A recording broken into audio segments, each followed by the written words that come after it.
think about the other overpowered epics in this game. We have Vergus soloing the Scarab King. We've got Crimson Helm now soloing Baumel on Doom Tower Hard, which is the most overtuned boss that we've seen. She's soloing it, right? And then we've got Seer dropping waves, just dropping waves, been dropping waves, and killing bosses since the day they changed her up. And they haven't done anything about her. Again, I'm not saying that he didn't need to be nerfed. He just got nerfed way too hard, and we have no way to get back our resources for the time and money we spent on this guy. And they did do a 10-time summon in regards to him as well, right after we showed them that he was just way overtuned. We're going to have the conversation. We're going to talk about Urogrim and about the compensation that you all deserve for this champion. He was hit on 4 fronts in regard to his skill set, but really to me it was 6 different areas that his damage was nerfed or his viability was nerfed. These companies are not obligated to give us back a Urogrim at level 1 with the chickens, the pots, and the books we put into him. But I think it's really their responsibility to do that, and it shows that they respect us, that they value our time and money. And other companies have done this. 2 years ago, when Steel Bowyer was nerfed to the ground, this is a rare in Raid Shadow Legends, I said the exact same thing, and this could have already been taken care of. 2 years ago, we said Epic 7, the moment they launched, they started nerfing a few rares, and a month later, you were able to take those rares and get back all the resources. So any kind of nerf they've ever done in the following years to come, you've been able to do that. You have 30 days, I think it was 30 days, to play that champion, and within those 30 days, you have this little icon on it, and you can get back all your resources. They give you the books, they give you the pots, they give you the level 1 champion back to its normal state, and it's really good, because then we get to try out that nerf. We get to see whether we want to play that nerf or not. That way, if you have him leveled up right now, you get in there, you see how it is for a couple days or a week or 2 weeks, and then if you don't like that, you get all those back. And then after those 30 days, that option to get back all the resources and set him back to level 1 is gone. If that would have already been put in the game years ago, whenever we have a nerf to our champions like this, we wouldn't really be in as much of an uproar. Free to play and low spenders is where it hits the most. They put a lot of time, a lot of resources into these champions, and they're using them nonstop right now. And they don't have the best gear. They don't have the gear like we have in the maxed out Great Hall to say, okay, Urogrim was amazing before. We know that because I did a video when he was on the test server from test server footage and matched him side by side with Bad El-Khazar. So we knew. I put nerf, this guy's going to be nerfed, right? I put that on there before his original release. So they should have already done something earlier, but that's fine. They didn't do anything earlier. They waited till they said they got analytics, and they need to nerf him now.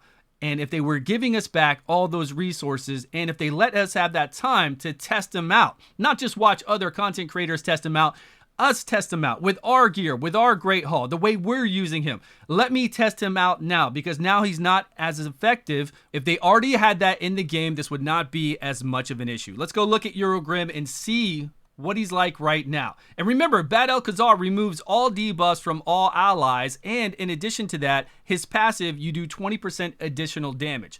3-turn cooldown, of course, and then here, the 20% additional damage is a lot. And he's a strong champion, but they do have very, very comparable base stats, like super comparable. Right now, we're hitting 3 times. This is going to go to 2 times. What that does is make it so that Giant Slayer isn't going to be able to work on this champion. You're going to go for War Master, which is much, much less damage. Since we're hitting 2 times, we're of course not applying as many poisons. So 2 hits there on the A1. The A3 has been a solid heal. We've got no problems with that, and that has not changed. Here we're doing 3 poisons and 2 continuous heals. Well, this is going to 2 poisons and 1 continuous heals, and it's going to a 4-turn cooldown. So you're lowering the amount of poisons, you're lowering the amount of continuous heals, and then you're increasing that to a 4-turn cooldown. And then on top of that, you're making this a 2-hit. So that's 4 hits on abilities for a champion. Now you should know as a game designer and as your quality control or QA or whoever you have, look over the champion. And then of course you have play testers within the company play testing this champion. And then you have us as content creators play testing the champion before it goes live and making videos like we did to know that, hey, maybe this guy should be changed a little bit before we have a 10-time summoning event on him, and we have no way to respec these champions, to give them back all the hard-earned time and money they put into this guy. They should have done something much earlier. Sure, he's got a great speed lead. I love that speed lead, but it's too much. Why take this down to 2 instead of 3? Giant Slayer is amazing on these type of champions for the clan boss or even on bosses in general. And then, yes, we would have more poisons because we'd have 3 chances to apply a poison. If you're going to kill this ability and make it so much worse, 4-turn cooldown I think was way too much. If you just did one of these things, I don't know, if you just took away poisons and made it 2 poisons, 2 continuous heals, and had it on a 3-turn cooldown, he matches Bad Alcazar, but Bad Alcazar removes all debuffs too, and this guy doesn't do that. And Bad Al has a passive that does 20% additional damage. This guy doesn't do that. So I would have been okay with that. And then maybe they would say, we're going to lower this to 2 hits and lower this to 2 poisons instead of 3. Okay, that's not that bad. Then we're like, all right, that's not bad at all. We get it. He was already crazily overpowered, doing so many poisons, so much continuous heals, well over a legendary champion. So we're going to make it to the same as the legendary, but not as good, of course, because of what we just said. And then we're going to lower this to 2 hits because Giant Slayer is bringing a lot of damage in there, and then he's getting up even more poisons. And then I think we'd all be okay with that. But them lowering this to 1 continuous heal, which now, like I said earlier, he's nowhere near as good on Seer teams. Urogrim with Seer not doing as much damage. But think about this. If we nerfed Seer to the ground, like we've done with Urogrim here, how many other champions then would be viable in this game? For Doom Tower waves, for clearing fast runs, there would be so many new champions that would be raised up if Seer just wasn't in the game at all. And she's been in here forever, and they don't want to do anything about her, but they want to do something about Urogrim. It's really weird. Or, again, I don't care about the nerf. It's just too hard. That's what I care about. I think he should have been nerfed, but not this hard. Nowhere near on this many points. It's way over nerfed. It doesn't make sense at all to do it this hard. And since we have no way to get back our resources, and by the way, if they nerf Seer, they better have a way in here for us to get our resources back. That's all they have to do. I think it's very easy for them as a company to do that. If they respect us and value us, it would already be in the game. Let's read over the raid digest that they just put out from 2 days ago, talking about them nerfing Urogrim. This is from the company to us on the official Discord. They know it's unsettling. This epic is soloing Dragon 20 to 25. Oh no, making Bad Alcazar is feeling bad about it, is what they're saying here. So they have to rebalance him. And he's going to still stay a decent epic champion, they're saying. And then they talk about further up here about them balancing in general, about their champions and their ideas for their champions to stay within the boundaries of their rarity as well. And this line is pretty interesting. Due to our current tight development agenda, we cannot release rebalancing patches more often for now, but starting next year, we want to make it a more regular thing. I like that, and I want to see that happen next year. I don't just want to hear them talk all the time about they're going to do something. I want to see them do it. And do it quicker and do it better. And why not put in there, we're going to also give you the option to be able to get back all the resources 30 days after we make a change to a champion.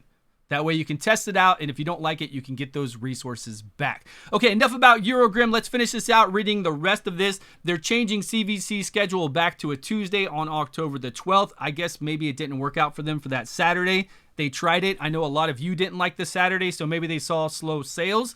So they're going back to a Tuesday. They talk about Ramatou Drake's Blood a little bit here. Extra slots, 300 extra artifact and accessory storage. That's big. I don't mind that. I don't really think we need it if we're always clearing everything out, but I definitely don't mind it. And they talk about this special ninja program is going to go out. So you got to get in there 7 days. If you want your free ninja, you've got to do it by October the 7th. So that's coming up quick. You've got to start playing the game by then so you can log in each day for 7 days and get ninja at the end, which is a fantastic champion. So if you are new to the game or if you want to start a new account, make sure you do it now. The development is in full swing for the dupe system. They're going to have a dupe system video out for us in 2 weeks from now to let us know the details of the dupe system. Well, they said in 2 weeks if everything goes well, so stay tuned. I am really excited about that. I cannot wait to see what's going to happen with the dupe system. We've got lots of dupes. This could make or break the game, I feel like. Of course, this game will always thrive. It looks amazing. There's no competition out there for it whatsoever. That's how it's done so well for so long. But the dupe system is going to really be a breaking point for some of the others out there. For some of the mega whales or some people who played the game and have left, they hear about this dupe system, it might pull them all back in. So I hope the dupe system is done well. I hope it doesn't make the gap between free-to-play and pay-to-play even bigger, but I hope it, I don't know. I don't know. That's why it took them a while to get this done. I'm assuming they really wanted to make sure that they did the right thing with this, and I hope they did. But we'll see in a couple weeks from now. Thank you all so much for watching. Please let me know your thoughts on Urogrim down below. I will see you all in a video soon.